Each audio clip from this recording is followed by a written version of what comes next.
because of the pandemic, the restrictions that are imposed, where people have to work from home, social distancing, it has also meant that we need to curtail the operation of the mining sector.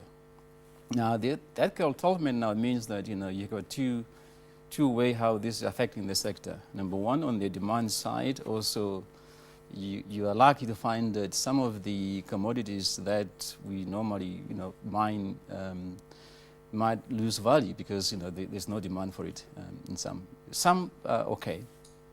And also equally on the supply side, now because you are not able to work fully the way you were doing it because of the stay home, you also not have enough supply. You're actually disrupting the supply chain for those commodities. So really we are affected by on both sides.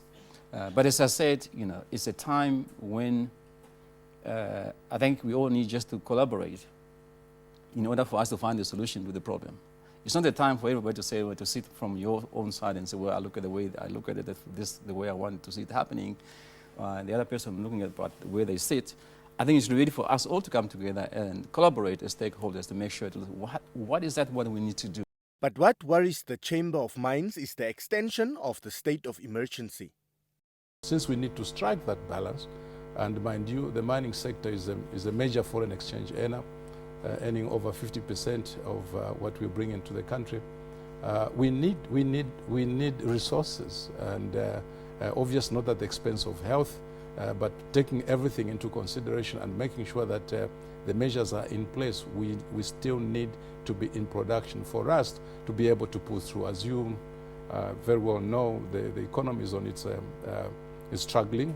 Some sectors are completely on their knees. I mean, look at the tourism, look at the hospitality industry. At least mining is still standing and producing. As we speak, the government has now lifted up that restriction, so we are back to full production. But then not even right now full production, because that decision has just been made, but it is subject to the Ministry of Health to approve.